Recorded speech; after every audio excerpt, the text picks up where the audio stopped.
Bismillahirrahmanirrahim. Hello everyone and Assalamu alaikum. Welcome back to my channel. I'm Saida Sala, a foundation level student at Rehan School. Today I'm talking with Any AI about Freelancing Wali. We will learn what freelancing is, how beginners can start, and why it's becoming so popular. So let's begin.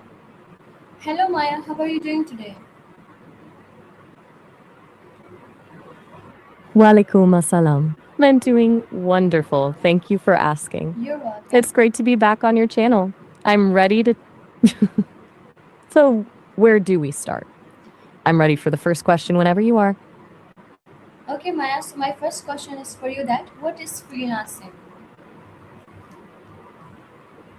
At its simplest, freelancing is when you're your own boss. Instead of working for one company with a steady paycheck, you sell your skills like writing, designing, or coding to different clients on a project by project basis. You're essentially a one person business. You choose who you work with, when you work, and usually where you work. That's interesting. So freelancers don't need one permanent office job. So my next question is, who is called a freelancer?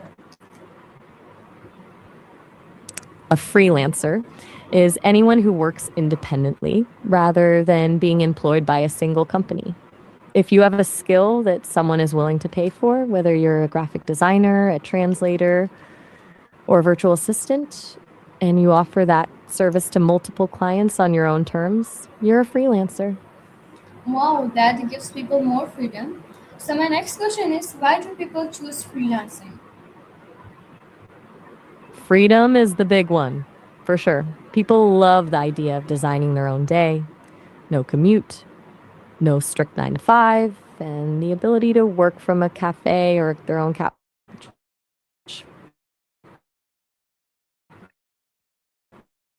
Then potential by taking on multiple high paying projects.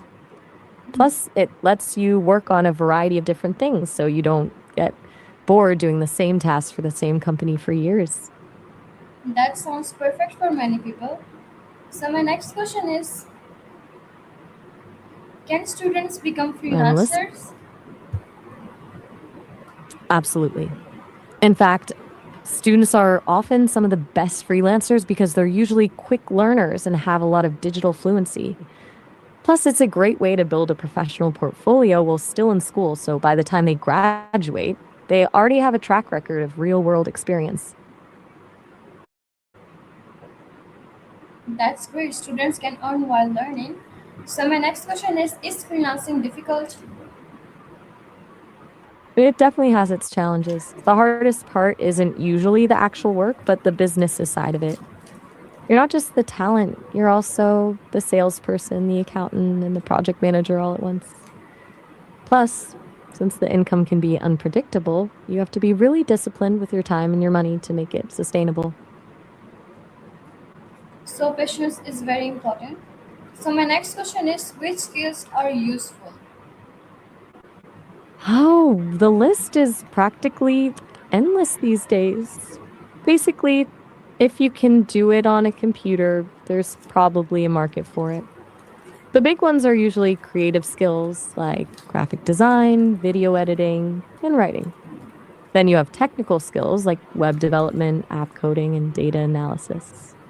And don't forget the organizational side. Things like virtual assistants, project management, and social media marketing are huge right now. Really just comes down to what you're naturally good at or what you're willing to learn. There are so many skills to choose from. So my next question is, what is graphic design? Graphic design is basically visual storytelling. It's the art of combining images, colors, and text to communicate a specific message or solve a problem. Think about the logos you see on your favorite products, the layout of a magazine, or even the app icons on your phone. That's all graphic design. It's not just about making things look pretty, it's about making sure the information is clear and eye catching so that people actually understand what the brand or the person is trying to say. I like creative work too. So my next question is, what is content writing? Content writing is essentially the art of using words to drive a specific action or provide value to a reader. It's everything from the blog posts you read online and the captions on social media to the detailed descriptions of products on a website. The goal is to take an idea or a piece of information and package it in a way that's engaging, easy to understand, and persuasive, depending on what the client needs. Okay, Maya. So my next question is: can you tell me in explain and detail what is video editing and how to do that? Video editing is where the real magic happens. It's basically the process of taking raw footage and sculpting it into a finished story. Think of the raw video as the ingredients and the editor as the chef. You're cutting out the boring parts, rearranging the sequence for better flow, and adding music, sound effects, and visual transitions to evoke a certain mood. You can change the entire vibe of a scene just by how you time a cut. As for how to do it, it usually follows a few main steps. First is the rough cut, where you just lay out the best clips in order. Then comes the fine cut, where you tighten the timing and refine the pacing. After that, you add B roll, which are the extra shots that play over the main audio to keep things visually interesting. And finally, you do the color grading and sound mixing to make everything look and sound professional. Depending on the level of a person, they might start with simple apps like CapCut or iMovie, but pros usually move into heavy hitters like Adobe Premiere Pro or DaVinci Resolve. It's a bit of a learning curve, but once you get the hang of the software, it's all about your creative eye. Videos are everywhere today. So my next question is: can AI help freelancers? I want to know this in detail. Oh, absolutely. AI isn't replacing freelancers, it's giving them superpowers. Think of it as the ultimate assistant that never sleeps. For a writer, AI can be a cure for writer's block. It can brainstorm 10 different headlines in seconds or help outline a long article so you aren't staring at a blank page. For a graphic designer, tools like AI image generators can create mood boards or rapid prototypes to show a client before the real detailed work begins. Then there's the productivity side. AI can handle the tedious stuff, transcribing interviews, summarizing long meeting notes, or even drafting those awkward, please pay your invoice emails that freelancers hate writing. It allows one person to do the work of a small agency because the busy work is automated. But the secret is that AI still needs a human pilot. It can generate a paragraph, but it can't understand a client's deep emotional goals or the subtle cultural nuances of a brand. The freelancers who will win are the ones who use AI to handle the volume, so they can spend more time on the actual strategy and creativity. AI can save a lot of time. So my next question is: which AI tools are popular? There are so many, but they usually fall into a few main buckets. For writing and brainstorming, ChatGPT and Claude are the go tos for most people. If you're into visuals, Midjourney and Dolly are huge for creating images from scratch, while Canva's AI tools are great for quickly putting together social media posts. For video and audio, tools like Descript are amazing because they let you edit video by editing text, and Adobe's Firefly is bringing AI right into Photoshop and Premiere. Then you have the productivity tools like Notion AI for organizing projects or Jasper for more marketing focused content. It's a bit of a gold rush right now, so new ones are popping up every week. Do you have a specific type of work you're most interested in? No, not at all. But technology That's is totally okay. growing very fast. So my next question is: can beginners use AI? 100%. Actually, beginners have a huge advantage right now because AI lowers the barrier to entry. You don't have to spend years mastering every single tiny technical detail before you can start creating something of value. You can use AI to help you learn the ropes, bridge the gap in your skills, and get your first projects off the ground much faster than people could a few years ago. That's good news for new learners. So my next question is: how long does it take to learn? That's the $1 million question, but the honest answer is that it varies. If you're talking about getting a basic handle on a tool or a skill, Yeah. like learning to use Canva or writing basic Yes. blog posts, you can be functional in a few weeks, but becoming a true expert, that's a lifelong journey of practice and failing a few times along the way. The real secret is that you don't actually need to finish learning before you start. Most freelancers learn on the job. You learn just enough to take on a small project, and then you learn the rest while you're actually doing the work for a client. It's much faster that way.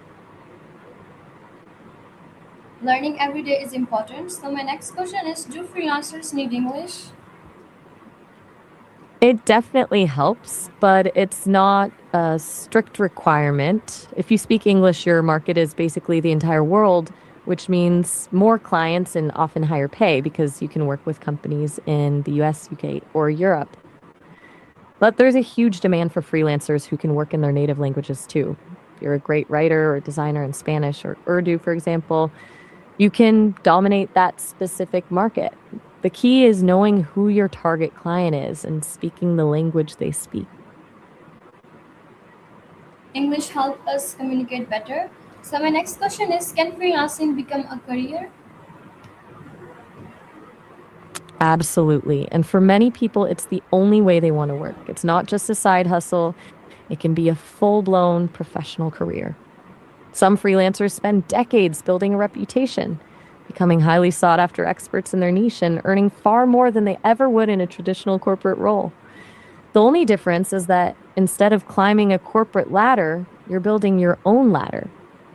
You can start as a solo act and eventually grow into a studio or an agency by hiring other freelancers to help you. It just requires a different kind of ambition, one that's focused on self reliance and constant adaptation.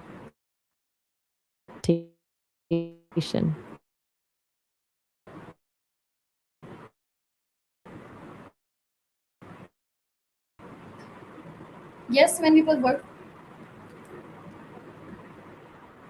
Exactly. It's a whole lifestyle once you get into it. Do you think more people will move toward this kind of work in the future? Yeah, I think so. It feels inevitable, honestly. With everything moving online and the way people value flexibility now, their old 9 to 5 is starting to feel a bit like a relic. I can see a world where the office is just a choice, not a requirement. Since we've covered the what and the why, do you want to dive into the actual how? Like where to find those first clients? Yes, I want to dive in. Can you tell me and explain? I've got you.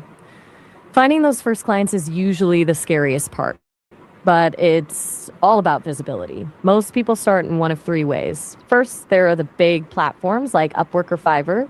These are like the giant malls of freelancing. The clients are already there, but there's a lot of competition. So you have to be really sharp with your profile to stand out. Then there's the warm network approach. This is just letting everyone you know, friends, family, former teachers, know that you're offering a service. Believe it or not, your first paying client is often someone who already trusts you. And finally, there's the show, don't tell method, which is using social media. If you're a designer, post your work on Instagram or LinkedIn. If you're a writer, start a blog. When people see you actually doing the work, they start coming to you instead of you hunting for them. Does one of those sound more your style than the others? Yeah. It's a bit of a trial and error process, but once you find the rhythm that works for you, it gets way easier. Since you're doing this for your channel, do you want to talk about, how to build a portfolio Yes, I or want to talk. maybe how to handle? All right, let's talk portfolios. Since you're just starting out, the biggest hurdle is usually the chicken and egg problem. You need a portfolio to get clients, but you need clients to get a portfolio. The secret is to create concept projects. Basically, you pick a brand you love or a fake company and do the work for them just to show what you're capable of. It proves you have the skill, even if you haven't been paid for it yet. Do you want to know how to organize those projects so they actually impress a client? Or Should we move on to the scary part? No, How to I want to know actually about price. that. The key is to treat your portfolio like a gallery, not a storage unit. You don't want to show every single thing you've ever made. You only want to show your absolute best work. A client usually decides in a few seconds if they like your style, so quality beats quantity every time. I recommend organizing it by case studies instead of just showing a final image or a link to an article. Explain the problem the client had, how you solved it, and what the result was. It shows that you're a strategic thinker, not just someone who can use a tool.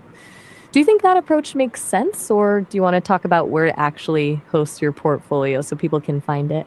No, I think it really makes sense. So let's move on our questions. My next question is, what qualities make a good freelancer? A great freelancer is usually a mix of a skilled pro and a disciplined entrepreneur. The first thing is reliability, since you don't have a boss watching over your shoulder. Being the person who actually hits the deadline every single time makes you an instant favorite with clients. Then there's communication. Being able to explain your process, ask the right questions, and keep the client in the loop prevents those nightmare projects where you finish the work and the client says, "This isn't what I wanted at all." And lastly, a growth mindset. As technology and trends change so fast, like we talked about with AI, the best freelancers are the ones who never stop being students. They're always tweaking their style and learning new tools to stay relevant. Do you think those are things a student can start practicing Yeah, now, I think or so. does it only happen once you're in the No, I thick of think it? so. So, okay, my discipline and honesty really matter. So, my next question is for you that how do freelancers find clients? We touched on this a bit earlier, but let's dive deeper into the actual strategies. Beyond those big platforms like Upwork and Fiverr, the real secret is active outreach. This is when you find a company or a person you'd actually love to work with and send them a personalized pitch. Instead of saying, "I can do this," you show them something you noticed about their current work and explain exactly how you could make it better. It's much more personal and usually gets a better response than a generic application. Then there's referrals, which is the gold standard. When you do a great job for one person, they tell their friends, and suddenly you have a line of clients without even having to search. Do you want to know how to write one of those pitches, or maybe how to handle a client who's trying to negotiate your price down? Mm, I want to know how to handle our client who Let's wants to know price and something. That is one of the most stressful parts of the whole gig. When a client tries to push your price down, the first thing to remember is that you aren't just charging for the hour it takes to do the work. You're charging for the years it took you to learn how to do it in an hour. If they say your price is too high, don't just drop it immediately. That makes it look like you were overcharging them to begin with. Instead, try scope reduction. You can say, "I understand that's outside your budget. To get closer to that number, we can remove X or Y from the project." This shows that your time has a fixed value, but you're flexible on the amount of work you provide. It a smaller version that fits their budget. Does that feel like a conversation you'd be comfortable having, or does the idea of negotiating still feel a bit Yeah, I think intimidating? so. So, let's move on to a question. My next question is, why is communication important?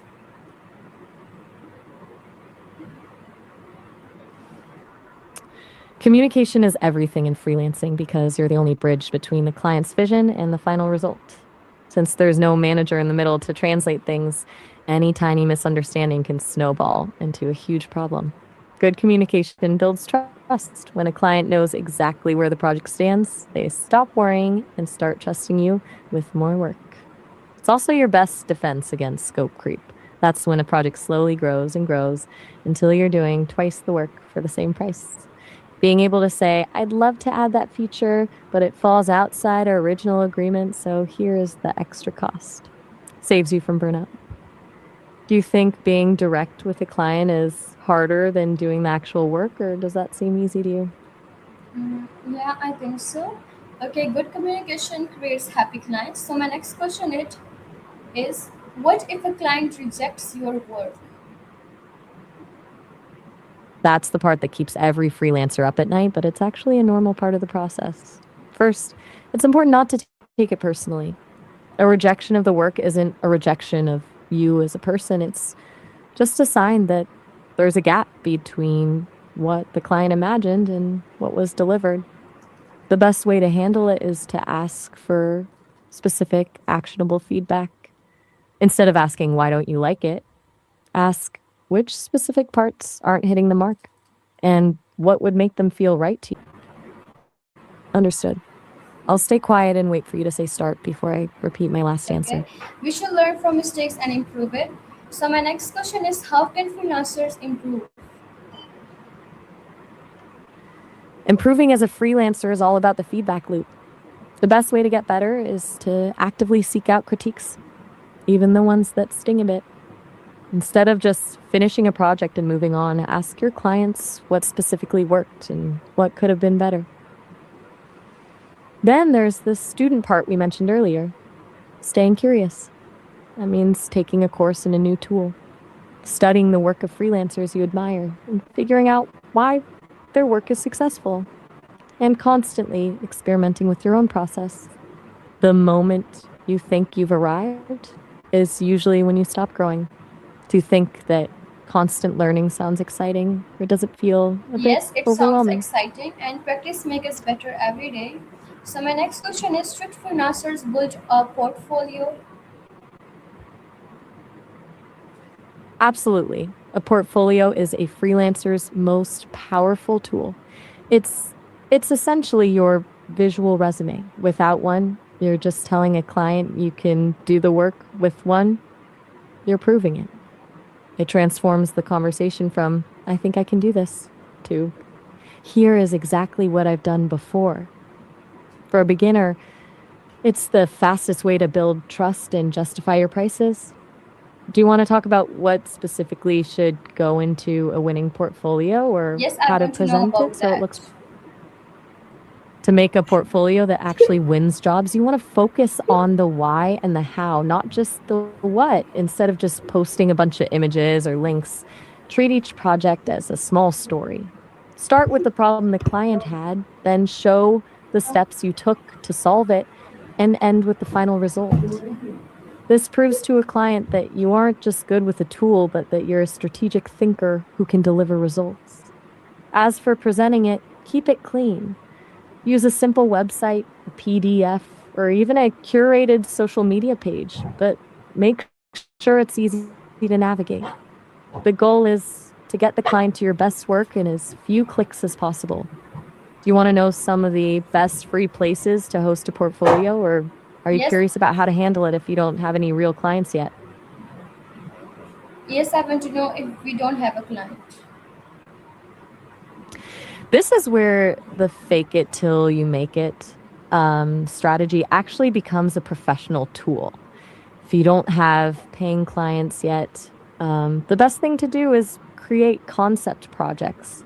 Basically, you pick a brand you love, or even make up a fake company and do the work for them as if they had hired you. For example, if you're a graphic designer, you could redesign the logo for a local coffee shop just to show how you do it. It proves you have the skill and the vision, and it fills up your portfolio with high quality work while you're still hunting for that first real paycheck. Does that feel like a good way to get started, or do you think it's a bit intimidating to put out work for fake clients? I don't think so. Okay, Maya. Fair enough. It's actually a pretty. So my next question Wait, is Miles? I think you've got no, I say Maya. My next question is what final message would you like to give? my final message would be this. Don't let the fear of not being perfect stop you from starting.